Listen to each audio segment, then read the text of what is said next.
हरे कृष्णा माता जी। हरे कृष्णा। हरे कृष्णा। आप सभी का क्लास में बहुत बहुत स्वागत है। I think Ambika and Yashika है ना? जी मैम। ओके, तो हम अपनी जो क्लास है कमिंग बैक करते हैं।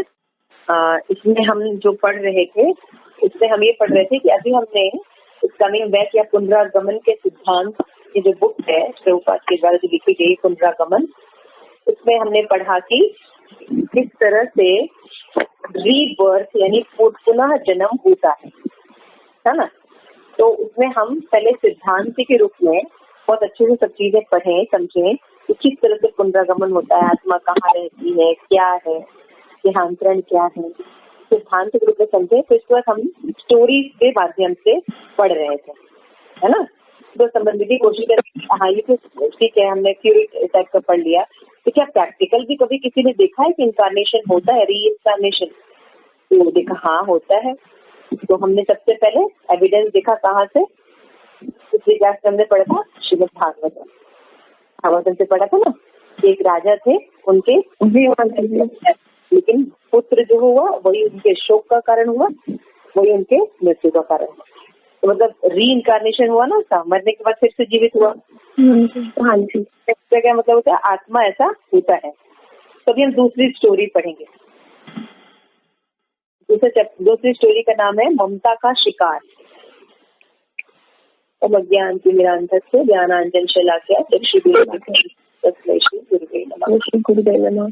उत्तम स्थापितम येन भूतले स्वयं सदा में ध्यानदीपं पदान्तिकम्। हरे कृष्ण कृष्ण कृष्ण कृष्ण हरे हरे, हरे राम राम राम हरे हरे। पुनरागमन ग्रंथ की जय जय जय। प्रेमानंदे हरि हरि बोल। पढ़ना शुरू करो यशिका और अंबिका मिलकर। मैं शुरू करती हूँ माता जी। सर दो पेज कर लेते हैं। ठीक है। ममता का शिकार। जिस प्रकार मनुष्य पुराने वस्त्रों को त्याग कर नए वस्त्र धारण करता है, उसी प्रकार आत्मा पुराने और अनुपयोगी देहों को छोड़ते हुए नए भौतिक शरीरों को अपनाता है। अंबिका के पास है बुक? हाँ जी। ईसा पूर्व की पहली शताब्दी में रोमन कवि ओविड ने निम्नलिखित काव्य पंक्तियां लिखी थी, जिनमें उन्होंने एक अभागे मनुष्य के दुर्भाग्य का वर्णन किया था, जो अपने कर्मों और इच्छाओं के कारण विकास के सोपान में कुछ सीढ़ियां नीचे खिसक आया था। मुझे बतलाते लज्जा आती है, पर मैं बताऊंगा। मेरे ऊपर कठोर चुभने वाले बाल उगाए थे। पोएट की तरफ पढ़ो, पोएट्री की तरफ पढ़ो। मुझे ये बताते लज्जा आती है, पर मैं बताऊंगा। मेरे ऊपर कटने वाले बाल उगाए थे। मैं बोल नहीं सकता था, लेकिन केवल गुर्राती ध्वनियां निकलती थी शब्दों के बजाय। मुझे लगा मेरा मुंह कठोर होता जा रहा था, नाक के स्थान पर मोटी, और मेरा चेहरा जमीन को दिखने के लिए झुक गया था। मेरी गर्दन बड़ी मोटी पेशियों से फूल गई थी, और वह हाथ जो प्याले को होठों तक उठाता था, अब जमीन पर पग चिन्ह बनाता है। इंग्लिश में ये ऐसे है, I am ashamed to tell you, but I will tell. I had whiskers sprouting on me. I could not speak, but only whistling sound came out instead of words. I felt my mouth so hard, and I had a snort instead of a nose, and my face bent over to see the ground. My neck swelled up with a great muscle, and the hand that hit the cup of my left made footprint of the ground. Ovid के समय से लगभग 3000 वर्ष पहले रचे गए श्रीमद् भागवतम में निम्नलिखित अद्भुत उपाख्यान है, जो पुनर्जन्म के सिद्धांतों की क्रिया को नाटकीय ढंग से बताता है। भारतवर्ष के महान और धर्मात्मा सम्राट भरत को एक हिरण के प्रति अपनी अत्यधिक आसक्ति के कारण मनुष्य रूप पुनः पाने से पूर्व एक जन्म हिरण के शरीर में बिताना पड़ा था। राजा भरत एक बुद्धिमान और अनुभवी महाराज थे, जिनके बारे में सोचा जा सकता था कि वे सैकड़ों वर्षों तक राज्य करेंगे, परंतु अपने यौवन काल में ही उन्होंने अपना सब कुछ त्याग दिया, अपनी रानी, परिवार तथा विशाल साम्राज्य, और वे वन को चले गए। ऐसा करने में वे प्राचीन भारतवर्ष के महान ऋषियों की शिक्षाओं का पालन कर रहे थे। जो जीवन के अंतिम भाग को आत्म साक्षात्कार हेतु लगाने की संस्तुति करते हैं। राजा भरत जानते थे कि महान सम्राट के रूप में उनकी स्थिति स्थायी नहीं है, इसलिए उन्होंने मरण पर्यंत राजगद्दी से चिपके रहने की चेष्टा नहीं की। अंततः राजा का शरीर भी मिट्टी, राख या कीड़ों और अन्य पशुओं का भोजन बनता है, परंतु शरीर के भीतर अविनाशी आत्मा विशुद्ध स्व है। योग साधना के द्वारा आत्मा को अपने विशुद्ध आध्यात्मिक स्वरूप के प्रति जागृत किया जा सकता है। एक बार यदि ये हो गया तो आत्मा को भौतिक शरीर के भीतर कारावास की एक और अवधि बिताना आवश्यक नहीं होता। ये समझते हुए कि जीवन का परम लक्ष्य पुनर्जन्म के चक्र से स्वयं को मुक्त कराना है, राजा भरत हिमालय की तराई में स्थित पुला आश्रम नामक एक पवित्र तीर्थ स्थान में गए। वहां भूतपूर्व राजा गंडकी नदी के तट पर वन में एकांत वास करने लगे। राजसी वेश की जगह वे केवल हिरण की खाल के वस्त्र पहनते। उनके केश और दाढ़ी लंबे और जटा जैसे हो गए, जो सदैव गीले मालूम पड़ने लगे, क्योंकि वे दिन में 3 बार नदी में स्नान करते थे। अंबिका माता जी, आप। सर्वजन प्रातःकाल में भरत ऋग्वेद में वर्णित स्रोत का पाठ करके भगवान की पूजा करते थे और सूर्योदय के समय ये निम्नलिखित मंत्र का उच्चारण करते थे। भगवान शुद्ध में स्थित है, वे समस्त ब्रह्मांड को प्रकाशित करते हैं। अपनी विविध शक्तियों के द्वारा वे भौतिक भोगों को चाहने वाले सभी जीवधारियों का पालन करते हैं और वे अपने भक्तों को सब प्रकार के आशीर्वाद देते हैं। दिन में वे विविध फल और कंद मूल इकट्ठा करते और ये साधारण भोज्य पदार्थ वेद शास्त्रों के निर्देश अनुसार वे भगवान कृष्ण को समर्पित करते और तब उन्हीं को खाते।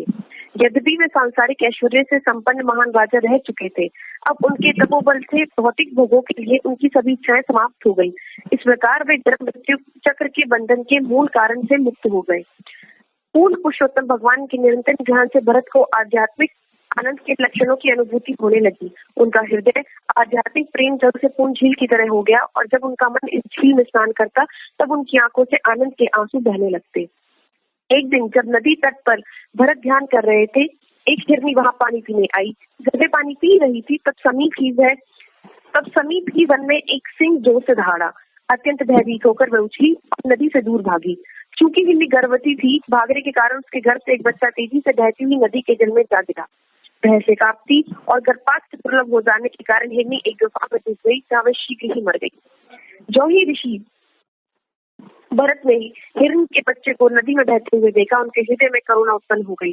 भरत ने मृत शावक को पानी में से निकाल लिया और उसे मातृहीन जानते हुए अपने आश्रम में ले आए। विद्वान इंद्रियातीत पुरुष की दृष्टि में शरीरों के भेद निरर्थक होते हैं, क्योंकि भरत स्वरूप सिद्ध थे और ये जानते हुए कि परमात्मा परमेश्वर और आत्मा दोनों ही समान रूप से सभी शरीरों में वास करते हैं, वे सभी प्राणियों को समान दृष्टि से देखते थे।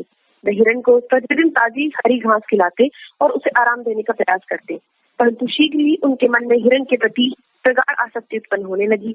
वे इसके साथ लेट जाते, इसके साथ ही चलते, स्नान करते और यहाँ तक कि इसके साथ भोजन भी करते। जब वे वन में फल फूल इकट्ठा करने के लिए प्रवेश करते तब अपने साथ हिरण को ले जाते, इस भय से कि यदि उन्होंने उसे पीछा छोड़ दिया तो उसे कुत्ते, गीदड़ या बाघ मार डालेंगे। हिरण को वन में बालक की तरह उछलते खेल कूद करते देखकर भरत को बड़ा आनंद आता। कभी कभी हिरण के बच्चे को अपने कंधे पर उठा ले जाते। उनका हृदय हिरण के प्रेम से इतना भर उठा कि वे उसे दिन भर गोदी में बिठाते और जब वे सोते तो हिरण उनकी छाती पर लेटता। वे हरदम हिरण को थपथपाते रहते और कभी कभी तो उसे चूम भी लेते। इस प्रकार उनका हृदय हिरण के प्रति प्रेम में बन गया। हिरण के पालन पोषण में आसक्त होने के कारण भरत धीरे धीरे भगवान के ध्यान की उपेक्षा करने लगे। इस प्रकार वे आत्म साक्षात्कार के मार्ग से विचलित हो गए, जो कि मनुष्य जीवन का वास्तविक लक्ष्य है। वेद हमें स्मरण कराते हैं कि निम्न योनियों में लाखों जन्म बिताने के बाद ही आत्मा को मानव रूप प्राप्त होता है। इस भौतिक जगत की तुलना कभी कभी जन्म मृत्यु के समुद्र से की जाती है और मानव शरीर की तुलना उस दृढ़ नौका से की जाती है जो इस समुद्र को पार करने के लिए बनाई गई है। वेद शास्त्रों और संत शिक्षकों अथवा गुरुओं की अनुभवी नाविकों से ऊपर दी जाती है और मानव शरीर की सुविधाओं को अनुकूल हवाओं के समान माना जाता है, जो नाव की अभिष्ट गंतव्य की ओर सरलता से चलने में सहायता करती है। यदि इन सभी सुविधाओं के होते हुए कोई मनुष्य अपने जीवन को आत्म साक्षात्कार के लिए पूरी तरह उपयोग नहीं करता तो वह आध्यात्मिक आत्महत्या का पाप करता है और अगले जीवन में पशु योनि में जन्म लेने का खतरा पैदा करता है। यद्यपि भरत इन विचारों से परिचित थे, तथापि उन्होंने सोचा, चूंकि इस हिरण ने मेरी शरण ली है, मैं इसके प्रति उदासीन कैसे हो सकता हूँ। यद्यपि ये मेरे आध्यात्मिक जीवन में विघ्न पैदा कर रहा है, मैं इसकी उपेक्षा नहीं कर सकता। जिसने मेरी शरण ली है, ऐसे असहाय जीव की उपेक्षा करना घोर अपराध होगा। एक दिन जब भरत ध्यान कर रहे थे, वे सदा की तरह भगवान के बजाय हिरण के बारे में सोचने लगे। अपनी एकाग्रता भंग करते हुए उन्होंने अपने चारों ओर देखा कि हिरण कहाँ है, और जब वह कहीं नहीं मिला तो उनका मन इस तरह उद्विग्न हो उठा जैसे किसी कंजूस का धन खो जाने पर होता है। वह उठ खड़े हुए और आश्रम के आसपास के क्षेत्र में उसे खोजने लगे, परंतु हिरण उन्हें कहीं नहीं मिला। भरत ने सोचा, मेरा हिरण कब लौटेगा? क्या चीतों और दूसरे जानवरों से वह सुरक्षित है? वह उसे अपने बगीचे में घूमते हुए और हरी हरी नरम धूप चढ़ते हुए दोबारा कब देखूंगा? जो जो दिन बीतने लगा, भरत चिंता से अभिभूत होने लगा। क्या मेरे हिरण को किसी भेड़िए अथवा कुत्ते ने खा लिया है? क्या जंगली सुअरों के झुंड ने अथवा किसी अकेले विचरते चीते ने उस पर आक्रमण कर दिया है? सूर्य अस्त होने जा रहा था और वह बेचारा पशु, जिसने अपनी माँ के मरने के बाद से मुझ पर विश्वास किया था, अभी तक नहीं लौटा है। उन्हें याद आने लगा किस तरह वह हिरण उनके साथ खेलता था और अपने मुलायम नरम रायदारों सींगों की नोक को उनसे छुआता था। उन्हें याद आया किस प्रकार वे अपनी ध्यान पूजा में विघ्न डालने जाने से परेशान होने का बहाना करते हुए कभी-कभी उसे दूर धकेल देते थे, और किस प्रकार वह भय के कारण तत्काल बिना हिले डुले उनसे थोड़ी दूर पर बैठ जाता था। मेरा हिरण सचमुच एक छोटे से राजकुमार की तरह था। हाय, वह दोबारा कब लौटेगा? वह मेरे आहाद हृदय को पुनः कब शांत करेगा? अपने को संयमित न रखने के कारण भरत चांदनी में उसके छोटे छोटे पक्षियों के पीछे पीछे उसकी खोज में निकल पड़े। पागलपन की दशा में वह अपने आप से बातें करने लगे। यह प्राणी मुझे इतना प्रिय था कि मुझे लगा है जैसे मैंने अपना ही पुत्र खो दिया है। बिछुओं में जलाने वाले ताप के कारण मुझे ऐसा लगता है कि मैं स्वयं धधकती हुई दावाग्नि में फंसा हूँ। संताप से मेरा हृदय अब जल रहा है। किसी विक्षिप्त की भांति वन के भयानक मार्गों में खोए हुए हिरण को खोजते हुए भरत अचानक गिर पड़े और उन्हें प्राण घातक चोट लगी। मृत्यु के क्षण में वह वहां पड़े हुए उन्होंने देखा कि उनका हिरण अकस्मात वहां आ गया और प्यारे बेटे की तरह पास बैठा हुआ उनकी ओर देख रहा है। इस प्रकार उनकी मृत्यु के क्षण में उनका मन हिरण पर पूर्ण रूप से केंद्रित हो गया। भगवत गीता से हमने सीखा है, शरीर त्याग करते समय मन में जिन जिन भावों का स्मरण कोई करता है, वही स्थिति निश्चित रूप से उसे प्राप्त होगी। तो इस तरह से हम देखते हैं, बड़ी सुंदर कथा है। तो शिल प्रभुपाद ने लिखा है कि पुनर्जन्म का सिद्धांत है। ये भगवद गीता का क्या है कि मतलब शरीर जो है दूसरा शरीर कैसे धारण करता है, जैसे हम पुराने वस्त्र बदलकर नया वस्त्र धारण कर लेते हैं, उसी से जब पुराना हो जाता है, हमारा समय पूरा हो जाता है, तो हमारे कर्मों के अनुसार हमें नया शरीर मिल जाता है। तो ये तो हुआ भगवद गीता का सिद्धांत। तो उसके बाद शिल प्रभुपाद ने एक एग्जाम्पल दिया। जो बहुत बड़े रोमन कवि थे, ओविड, बहुत विख्यात थे। तो उन्होंने एक पोयम लिखी थी जिसमें वो बता रहे थे कि किस तरह से उनका मनुष्य शरीर था, फिर उनको धीरे धीरे कुत्ते का शरीर प्राप्त हुआ, है ना। उसमें बड़े अच्छे से उन्होंने करके लिखा है। तो इसका क्या मतलब है कि शरीर परिवर्तन होता है, पुनर्जन्म होता है, आत्मा का प्रवास होता है, आत्मा की मृत्यु नहीं होती है ना। जैसे लोग सोचते एक ही जन्म है, इसके बाद किसने देखा है, लेकिन ऐसा होता नहीं है, होता है। अगर हमने अच्छे कार्य किए तो अच्छी गति होती है, और हमने अगर सही गति नहीं की तो हमारा लोअर स्पीशीज में भी जन्म होता है। तो ये बात कहने के बाद, मान लीजिए ओविड की बात कहने की वजह से शिल प्रभुपाद बता रहे हैं कि ये तो भी कुछ ईशा वर्ष पूर्व हुआ है, मतलब कुछ 500, 600 या 800 वर्ष पहले की बात है। ऐसा 500 वर्ष, 200 वर्ष पहले की बात ये बता रहे हैं।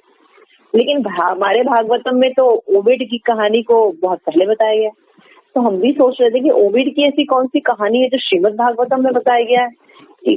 तो फिर आया कहानी किसकी, राजा जड़ भरत की। ये वही जड़ भरत हैं जिनके नाम पर इस भारतवर्ष का नाम भारत पड़ा था, है ना।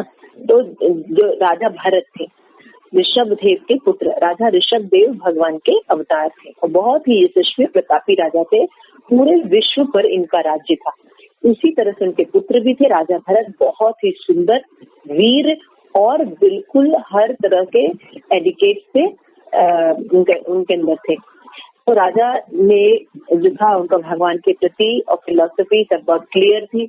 उनको पता था कि एज अ राजा उनकी जो ये पदवी है ज्यादा समय तक तो टिकेगी नहीं। मैं राजा हूँ या एक रंक हूँ, जब मैं मरूंगा तो मेरे ये शरीर को कीड़े ही खाने वाले, ये जला दिया जाएगा, है ना। तो मुझे मनुष्य का जो कार्य है वो करना चाहिए, मतलब क्या, आत्म साक्षात्कार करना चाहिए। तो उन्होंने क्या किया, अपने पुत्रों को राज्य सौंप दिया और वो जंगल में चले गए आत्म साक्षात्कार करने के लिए। तो योगा का अभ्यास करते थे, भगवान की भक्ति करते थे, ऐसा लिखा है ना। सब खाते थे, सारे नियम फॉलो करते थे, अच्छे से अपनी साधना और योग कर रहे थे।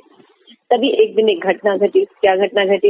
एक हिरनी पानी पी रही थी, लेकिन एक शेर की दहाड़ के कारण वो लोग इतना डर गई कि वो छलांग लगा दी। तो नदी तो उसने पार कर लिया, लेकिन उसके वो गर्भवती थी, उसका जो बच्चा था वो पानी में गिर गया और वो बहने लगा, लेकिन वो जो था वो मर गई। तो ये राजा भरत देख रहे थे।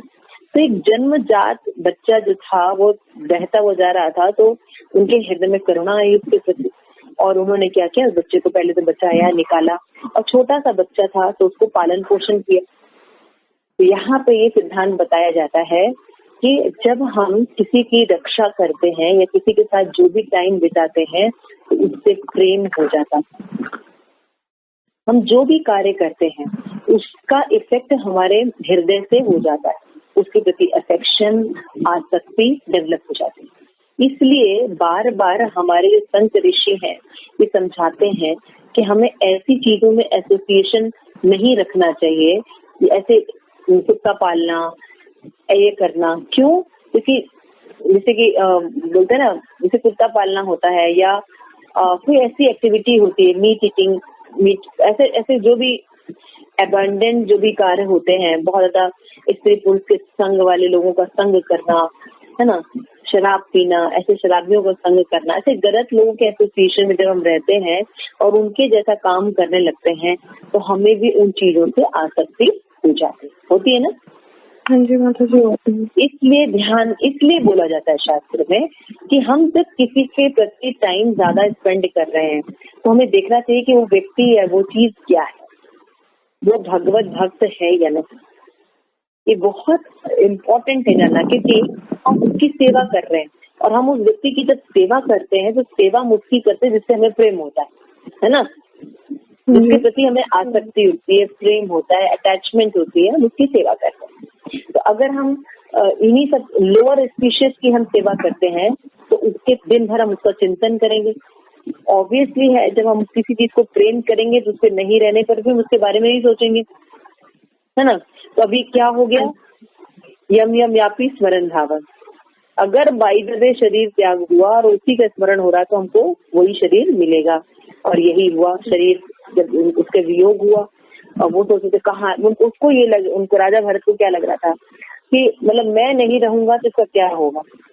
तो ये तो सोचना चाहिए ना कि हिरन तो पहले भी जंगल में रहता था, भगवान सबका पालन करते हैं, लेकिन हम बीच में आ जाके उठा के उसका पालन करते सोचते हैं अगर हम नहीं रहेंगे तो उसका पालन कौन करेगा। अरे भैया, भगवान अभी भी उसका पालन कर रहे हैं, आप कहाँ पालन कर रहे हैं। हम किसी को बचा सकते हैं? हाँ यशिका, नहीं माता जी। आप किसी को ओल्ड एज से, बीमारी से बचा सकते हैं आप लोग? अंबिका नहीं। हम उसके हम कोई व्यक्ति ओल्ड हो रहा है, हम उसको यंग ही रहने दें, कर सकते हैं? हम उसकी कोई हेल्प नहीं कर सकते, लेकिन फिर भी हम प्रॉपर्टीशिप ले लेते हैं, हम मालिक बन जाते हैं, ये मेरा है। क्यों? क्योंकि इसको मैंने पाला है।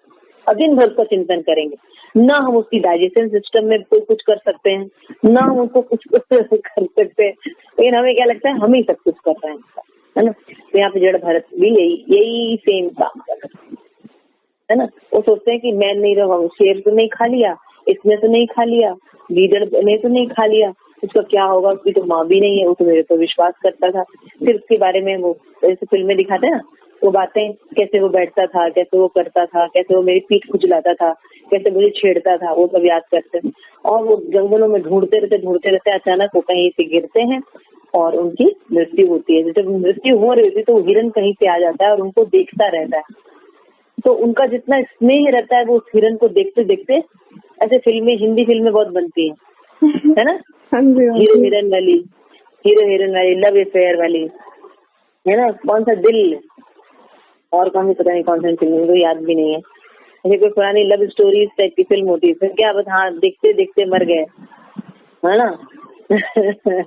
तुम्हारे बिना जीना क्या, हम तुम्हारे बिना जीना क्या। फिर अच्छा शादी कर दो तो दोनों एक दूसरे के बिना नहीं रह सकते। दोनों एक दूसरे के साथ नहीं रह सकते, और शादी नहीं हो तो एक दूसरे के बिना नहीं रह सकते। तो ये तो हालत है लव का, है ना। लव मैरिज जो कर लेते हैं वो एक दूसरे के साथ नहीं रहना चाहते, लेकिन जो लव मैरिज नहीं करते वो एक दूसरे के बिना मर जाते हैं। तो कहने का मतलब है कि जिसका स्मरण करेंगे फिर हमको वही शरीर प्राप्त होगा। तो हिरण का उन्होंने स्मरण किया था, तो उनको क्या मिलेगा? हिरण का शरीर। तो आगे हम थोड़ा सा पढ़ लेते हैं। राजा भरत हिरण का जन्म लेते हैं। ये किसकी बारी है? यस, राजा अंबिका माता जी आप ही के ऊपर आ रहा है, पढ़े आप। राजा भरत हिरण का जन्म लेते हैं। अगले जन्म में राजा भरत ने हिरण के शरीर में प्रवेश किया। अधिकतर जीव अपने विगत जन्मों का स्मरण नहीं कर पाते, परंतु राजा भरत पूर्व जन्मों में की हुई आध्यात्मिक उन्नति के कारण हिरण के शरीर में होने पर भी उस शरीर में अपने जन्म लेने का कारण समझ सके। विलाप करने लगे, मैं कितना मूर्ख हूँ, मैं आत्म साक्षात्कार के मार्ग से गिर गया हूँ। मैंने अपने परिवार और राज्य का त्याग किया और वन में एकांत पवित्र स्थान में ध्यान के लिए चला आया, जहाँ मैंने ब्रह्मांड के स्वामी भगवान का निरंतर ध्यान किया, किंतु अपनी मूर्खता के कारण मैंने अपने मन को सब कुछ छोड़कर एक हिरण में आसक्त होने दिया। अतः ये उचित ही है कि मुझे अब वही शरीर प्राप्त हुआ है। अपने अतिरिक्त मैं किसी को दोष नहीं दे सकता, परंतु हिरण के रूप में भी भरत एक मूल्यवान पाठ सीखकर अपने आत्म साक्षात्कार के मार्ग में प्रगति करते रहे। वे सभी भौतिक इच्छाओं से विरक्त हो गए। वे अब रसीली हरी घास की चिंता कभी ना करते, ना ही वे कभी यह सोचते कि उनके सींग कितने लंबे होंगे। इसी प्रकार अपनी माता को कालंजर पर्वतों में छोड़कर जहाँ वे पैदा हुए थे, उन्होंने समान रूप से नर और मादा सभी हिरणों का संग त्याग दिया। वे पुनः आश्रम में लौट आए, जो वही स्थान था जहाँ पूर्व जन्म में उन्होंने ध्यान साधना की थी, परंतु इस बार वे पूर्ण पुरुषोत्तम भगवान को कभी न भूलने के प्रति सावधान रहते थे। महान संतों और ऋषियों के आश्रमों के समीप रहते हुए और भौतिकतावादियों से सभी तरह के संपर्क से अपने को बचाते हुए बहुत सादा जीवन बिताते और सूखे सड़े पत्ते ही खाते। जब मृत्यु का समय आया और भरत हिरण का शरीर त्यागने लगे, तब उन्होंने ऊंचे स्वर में ये प्रार्थना की, पूर्ण पुरुषोत्तम भगवान संपूर्ण ज्ञान के स्रोत है, संपूर्ण सृष्टि के नियंता है और सभी प्राणियों के हृदय में निवास करने वाले परमात्मा है। वे सुंदर और मनोहरी है। मैं उनको प्रणाम करता हुआ इस शरीर को छोड़ रहा हूँ और ये आशा करता हूँ कि मैं निरंतर उनकी दिव्य प्रेमयी भक्ति सेवा में लगा रहूं। इस तरह से आप देख रहे हैं, है ना। राजा भरत जो है वो जब उनको हिरण का शरीर बना, क्योंकि वो एक साधारण व्यक्ति नहीं थे, तो उनको पुनर्जन्म का याद था और उनको इतनी ग्लानि हो रही थी क्योंकि उन्होंने कोई छोटा मोटा राज्य नहीं छोड़ा था, पूरे विश्व पर उनका राज्य था। और वो कोई बूढ़े नहीं हुए थे, वो स्टिल यंग थे। उन्होंने अपनी पत्नी को छोड़ दिया, अपने बच्चों को छोड़ दिया, अपना पूरा राज्य परिवार, अपने प्रियजन सबको छोड़ के वो जंगल में क्या करने आए थे? आत्म साक्षात्कार। यहाँ पे लेसन मिलता है कि जब हम भगवान की भक्ति करें और भक्तों का एसोसिएशन नहीं करते, अकेले भक्ति करते हैं, तो फॉल डाउन होने के चांसेस रहते हैं। तो हमें भक्ति करनी चाहिए, लेकिन भक्तों के संग में करनी चाहिए। मान लो कोई गलती कर रहे हैं तो कोई टोक देता है ना। इसीलिए इस बार जो भरत में जब हिरण बने, तो वो बाकी हिरण की तरह हरी घास की तलाश में इधर उधर नहीं जाते थे। उनका जहाँ जन्म हुआ उन्होंने अपने माता पिता को भी छोड़ दिया और उस आश्रम में वापस आ गए जहाँ वो बैठकर तपस्या करते थे, भगवान का ध्यान करते थे। और वहां पे वो अब अकेले नहीं रहते थे, वो उन ऋषि मुनियों के साथ ही रहते थे। उनको देखते थे, उनकी यज्ञ करते थे, वो बैठे रहते थे, उनको यज्ञ करना सुनना, और जो सूखी घास मिल जाती थी वो उसी को खा के अपना गुजारा करते। कहीं नहीं जाते थे, कोई भौतिक संग नहीं करते, मतलब अपने जैसे किसी भी हिरण का, हिरनियों का देखते भी नहीं थे, क्योंकि उन्होंने पता था कि उन्होंने कितनी बड़ी गलती की है। और शरीर जब उनका त्याग करने का समय आया तो वो आश्रम में ऋषियों के पास ही रहे और भगवान की प्रार्थना और स्मरण करते हुए अपना शरीर त्याग किया। यस, आगे अंबिका माता जी आप ही कहिए। जड़ भरत का जीवन। अगले जीवन में राजा भरत ने एक विशुद्ध संत जैसे ब्राह्मण पुरोहित के घर में जन्म लिया और वे जड़ भरत के नाम से जाने जाते थे। भगवान की दया से उन्होंने फिर से अपने पूर्व जन्मों का स्मरण था। भगवद गीता में भगवान कृष्ण ने कहा है, स्मृति, ज्ञान और विस्मरण मुझसे ही प्राप्त होता है। जो वे बड़े होते गए, जड़ भरत अपने मित्रों और संबंधियों से अत्यंत भयभीत रहने लगे, क्योंकि वे लोग बहुत ही भौतिकतावादी थे और अपनी आध्यात्मिक प्रवृत्ति में उन लोगों की तनिक रुचि नहीं थी। बालक निरंतर चिंता में रहता, क्योंकि उसे भय था कि उन लोगों के प्रभाव से पूरे पशु जीवन में ना गिर जाए। अतः अत्यंत बुद्धिमान होने पर भी वे एक पागल मनुष्य की तरह व्यवहार करते। वे मूर्ख, अंधा और बहरा होने का स्वांग करते, जिससे संसारी लोग उनके बात करने का प्रयास न करें, परंतु अपने भीतर वे भगवान के विषय में सदैव सोचते रहते और उनकी महिमाओं का गान करते रहते, क्योंकि वही बारंबार होने वाले जन्म मृत्यु के चक्र से मनुष्य को बचा सकता है। जड़ भरत के पिता उनसे बहुत स्नेह करते थे और वे अपने मन आशा करते थे कि जड़ भरत एक दिन सुशिक्षित विद्वान बन जाएंगे। अतः उन्होंने वैदिक ज्ञान की जटिलताओं को उन्होंने समझाने का प्रयास किया, परंतु जड़ भरत जानबूझकर मूर्ख जैसा व्यवहार करते थे, जिससे उनके पिता उन्हें शिक्षा देने के अपने प्रयत्नों को छोड़ दें। यदि उनके पिता उन्हें कुछ करने को कहते तो वे उसके बिल्कुल विपरीत करते थे। ऐसा हुआ भी। जड़ भरत के पिता मृत्युकृत बालक को शिक्षा देने का सदा प्रयास करते रहे। जड़ भरत के 9 सौतेले भाई उन्हें बुद्धिहीन और मूर्ख समझते थे और जब उनके पिता मर गए तो उन्होंने जड़ भरत की शिक्षा देने के सभी प्रयास छोड़ दिए। वे जड़ भरत की आंतरिक आध्यात्मिक उन्नति को समझ नहीं सके, परंतु जड़ भरत उनके दुर्व्यवहार के विरुद्ध कभी प्रतिवाद न करते, क्योंकि वे देहात्म बुद्धि से पूर्णतः मुक्त हो चुके थे। जो भोजन उन्हें मिल जाता वे उसे स्वीकार करते और खा लेते, चाहे वह अधिक हो या कम, सुस्वादु हो या बेस्वाद। वे पूर्ण आध्यात्मिक चेतना में स्थित थे, अतः वे गर्मी और सर्दी जैसे भौतिक द्वंद्वों से व्यग्र नहीं होते थे। उनका शरीर सांड की तरह सशक्त था और उनके हाथ पांव अत्यंत बलिष्ठ थे। वे शीत ऋतु की सर्दी और ग्रीष्म ऋतु की गर्मी, वायु और वर्षा किसी की परवाह नहीं करते थे। चूंकि उनका शरीर सदा मलिन रहता, अतः उनका आध्यात्मिक ज्ञान और उनकी ओजस्विता मैल और मिट्टी से ढकी किसी मूल्यवान रत्न की भांति ढक गए थे। प्रतिदिन साधारण लोग उनको अपमानित और तिरस्कृत करते थे, जो उन्हें बेकार मूर्ख से अधिक कुछ नहीं समझते थे। जड़ भरत को पारिश्रमिक में मिलता था उनके भाइयों द्वारा दिया गया बेस्वाद थोड़ा सा भोजन, जो खेतों में किसी बंधुआ मजदूर की तरह उनसे काम लेते थे। परंतु जड़ भरत मामूली सा काम भी ठीक से नहीं कर पाते थे, क्योंकि उन्हें मालूम नहीं था कि मिट्टी कहाँ फैलाई जाए अथवा भूमि को कहाँ समतल बनाया जाए। भोजन के लिए उनके भाई उन्हें चावल की कड़की, चावल की छाटन, खली, कीड़ों द्वारा छाने गए दाने, पकाने के बर्तनों के तले चिपका रह जाने वाला जला हुआ अन्न देते, परंतु जड़ भरत उन्हें अमृत मानकर प्रसन्नता से स्वीकार कर लेते। उनके मन में कोई दुर्भाव नहीं होता था। इस प्रकार वे अपने व्यवहार में पूर्ण आत्म साक्षात्कार कर चुके जीव के सभी लक्षण प्रदर्शित करते थे। एक समय चोरों यहाँ तक पढ़ेंगे फिर पर नेक्स्ट बात करेंगे। तो यहाँ पे हम देख रहे हैं कि जड़ भरत को सिर्फ जन्म प्राप्त हुआ, अब की बार उनको मनुष्य जन्म प्राप्त हुआ और बहुत ही अच्छे ब्राह्मण परिवार में जन्म हुआ। लेकिन जो ब्राह्मण थे ये कर्मकांडी ब्राह्मण थे, पुरोहित थे, तो इसलिए जड़ भरत जो रहते थे मौन रहते थे, उल्टा रहते थे और कैसे अंधे बहरे गूंगे की तरह रहते थे। उनके पिता को बहुत रहता था कि उनके पिता जो थे उनकी पत्नी थी और 9 भाई बहन थे उनके, लेकिन उनके पिता तो उनको बहुत प्यार करते थे, लेकिन उनकी जो माँ थी और उनके बाकी भाई बहन थे वो क्योंकि पागल की तरह बिहेव करते थे। उनको पता था क्यों, क्योंकि पिछले जन्म में हिरण का जन्म मिल चुका था और इस जन्म मनुष्य जन्म मिला है बड़ी मुश्किल से।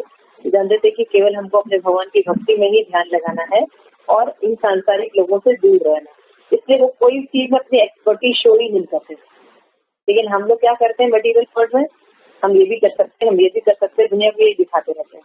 तो अच्छा, तो फिर वो कलयुग के सामने हम प्रेजेंट करते हैं, है ना, अपना सर्टिफिकेट लेके जाते हैं, हम ये भी इसमें भी एक्सपर्ट हैं, हमने इतनी पढ़ाई करके एक्सपर्ट हुए, फिर हम इसमें भी एक्सपर्ट हैं, ये नहीं किए तो हम साथ में MBA भी किए हुए हैं। तो इस तरह से हम एक्सपर्टीज शो करते हैं। हम ये नहीं BEd भी किए हुए है ना, तो हम सारी एक्सपर्टीज शो करते हैं। फिर क्या करता है कलयुग अपनी सेवा में दिन रात, आओ बेटा तुम्हारा ही मुझे इंतजार था। फिर कलयुग के लोग क्या करते हैं, आपको दिन भर गधे की तरह काम कराते हैं और फिर थोड़ा सा 200 पैसा दे देते हैं, ठीक है ना। लेकिन पैसे से जीवन का सुख नहीं होता, क्योंकि शरीर जो है यही छूट जाता है, पैसा यही छूट जाता है ना।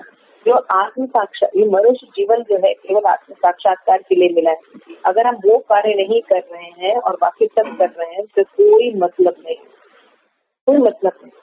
जड़ भरत शिक्षा लेनी चाहिए कि इसीलिए भक्तों को देखो ज्यादा वो इंटरफेयर नहीं करते। हमें ये आता है, हमें खाना बनाने बहुत अच्छा आता है, हमें श्रृंगार करने बहुत, नहीं हमें नहीं आता, इसलिए कर्मी लोग उनको छोड़ देते। लेकिन हम उल्टा करते हैं, हम हर चीज की एक्सपर्टीज अपनी सिखाते हैं। जब उनके पिताजी मर गए तो फिर बाकी लोगों ने भी छोड़ दिया, बहुत व्यवहार गलत करता, देखिए कैसा खाना देते थे, बड़े खुश रहते थे और वो खाना खा के भी वो उनका शरीर हट्टा कट्टा था, है ना। हमारे घर में पार्क को कुछ भी खिला दो वो पतला ही रहता है ना। और हम लोग को तो हम तो जो भी उल्टा सीधा जो भी बच्चा चाय जैसा भी खाते रहते हैं, कोई फर्क नहीं पड़ता, अच्छे खाते हैं है ना। तो हम ये नहीं खाएंगे, हम ये नहीं खाएंगे तो इस तरह से है। तो जड़ भरत भी ऐसे ही है, इतना खड़ा हुआ खाते थे ना, कोई केयर था पूछता, फिर भी उनका शरीर बहुत हिस्ट पुष्ट थे, बहुत ही बलवान थे, नहाते धोते नहीं थे, मिट्टी जमी रहती थी, तो उनका जो सुंदर आकर्षक शरीर था वो सदैव ढका रहता था। लोग समझ नहीं पाते थे कि ये इतने बड़े संत हैं हृदय से, और सदैव हृदय में तो भगवान का भक्ति करते रहते थे, स्मरण करते रहते थे, भगवान के नाम का कीर्तन करते रहते थे, लेकिन किसी को वो बताते नहीं थे। तो इस तरह से हम देख रहे हैं कि राजा भरत जो थे खुशी खुशी रह रहे थे, और हम आगे इसके बारे में बताएंगे। तो इसमें भी हमने देखा कि पुनर्जन्म का सिद्धांत हमें दिखाई दिया। राजा थे, हिरण बने, हिरण बनने के बाद फिर उनका जन्म हुआ, तो रिकार्नेशन मतलब होता है ना। यानी पुनर्जन्म होता है, सिर्फ यही एक लाइफ नहीं है, इसके पहले भी लाइफ है थी और आगे भी रहेंगे। इसके कर्म अच्छे करने चाहिए हमें। अब आसपास अपने लोग कर्मी अगर लोग हैं तो ज्यादा एजुकेशन नहीं करना चाहिए, भक्तों का एजुकेशन करना चाहिए। इसीलिए अपने लाइफ में इंक्लूड करनी चाहिए एक्टिविटीज। इसीलिए कहा जाता है डीपी विग्रह रखो, फोटो रखो, तो दिन भर भोग लगाना है, भगवान को प्रणाम करना है, भगवान के लिए माला बनानी है, भगवान को ये करना है, आज ये सेरेमनी, आज वो सेरेमनी है, भगवान के लिए शाम को कीर्तन करना है, समझ रहे हैं। तो आप दिन भर वो एक्टिविटी में लगे रहेंगे, नहीं तो फिर आप कुत्ता पाल लो और दिन भर एक्टिविटी करो, अगले जन्म में आपका वही गति होने वाला है। तो ये हमको डिसाइड करना, और ये सब कोई हवा में बात नहीं हो रही, ऐसा ही होता है। हम जिस चीज के बारे में बहुत ज्यादा सोचते हैं, इसलिए अभी हम बच्चों को भी यही बताया जाते हैं कि आप जो मोबाइल का संग कर रहे हैं, एसोसिएशन कर रहे हो, और दिन भर उसी सेक्स और वायलेंस देख रहे हैं, आपकी पूरी परछाई उसी तरह डेवलप होती चली जा रही है ना। तो बहुत बहुत सावधान रहने की जरूरत है। बार बार शास्त्र हमें अलार्म क्लॉक की तरह देख रहे हैं। इस तरह हम भक्तों का अगर संग में रहेंगे तो सुरक्षित है। प्रभुपाद की जय। जय। Thank you so much. Hare Krishna.